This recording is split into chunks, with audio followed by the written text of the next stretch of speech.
মুখে বিষণ্ণতা এবং সাথে দেশের স্বরাষ্ট্রমন্ত্রী অমিত শাহ হাতে মনোনয়নপত্র নিয়ে রাজ্যসভায় যাওয়ার জন্য নিজের মনোনয়নপত্র জমা দিলেন বিহারের বর্তমান মুখ্যমন্ত্রী নীতিশ কুমার। আর এরপর থেকেই রাজনৈতিক মহলে এক ঝড় উঠেছে। তাহলে কি বিহার বিজেপির হাতে সমর্পণ করে রাজ্যসভায় যাবেন নীতিশ কুমার? এক রাজ্যের দায়িত্বে, মুখ্যমন্ত্রীর দায়িত্বে নীতিশ কুমার রয়েছেন এবং গোটা দেশের রাজনীতিতে বেশ কিছুদিন আগেও নীতিশ কুমার ছিলেন এক্স ফ্যাক্টর। আর আজকে সেই নীতিশ কুমার এক রাজ্যের মুখ্যমন্ত্রীর দায়িত্ব ছেড়ে হঠাৎ করে রাজ্যসভার পথে কেন হাঁটবেন? এই প্রশ্নটা প্রত্যেকের মনের মধ্যে রয়েছে। অমিত শাহকে সাথে নিয়ে রাজ্যসভায় নিজের মনোনয়নপত্র জমা দিতে যখন নীতিশ কুমার পৌঁছান, ঠিক সেই সময় থেকেই প্রশ্ন উঠছে, তাহলে কি এবার বিহারের কুর্সিতে নীতিশ কুমার নয় বিজেপির রাজনীতি চলবে?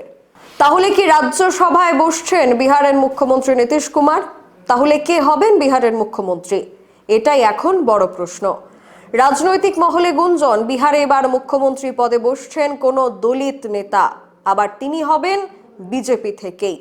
যদি সেটাই হয় তাহলে বিহারে ক্ষমতায় আসার 3 মাসের মধ্যে মহারাষ্ট্রের মতো তাহলে কি হাতের তালুতে বন্দি করে ফেলবে বিজেপি? বিহারের উপমুখ্যমন্ত্রী পদ দেয়া হতে পারে নীতিশ পুত্র নিশান্ত কুমারকে, এমনটাও গুঞ্জন রয়েছে। তবে কি কারণে নীতিশ কুমার নিজের কুর্সি ছেড়ে দিচ্ছেন? এতদিন পর্যন্ত দেশীয় রাজনীতিতে নীতিশ কুমারের নামটা বহুবার পল্টু রাম হিসাবে ব্যবহার করা হয়েছে। তার কারণ, কখনো তিনি এনডিএ এর সাথে, কখনো আবার তিনি ইউপিএ সরকার অর্থাৎ বর্তমান ইন্ডিয়া জোটের সাথে ওনাকে দেখা যায়। কিন্তু এখনের যে সিদ্ধান্ত নীতিশ কুমারের, সেটা চাপে পড়ে নিতে হয়েছে, নাকি এর মধ্যে কোনো রাজনৈতিক বা কূটনৈতিক বিষয় কাজ করেছে?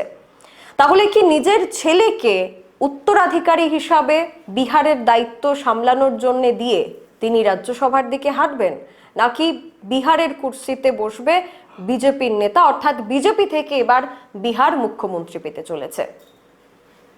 এখনকার মতো স্পেশাল রিপোর্ট নিয়ে বিদায় নিচ্ছি। পরবর্তী গুরুত্বপূর্ণ খবরাখবরের জন্য চোখ রাখুন সোশ্যাল বাংলার পর্দায়। নমস্কার।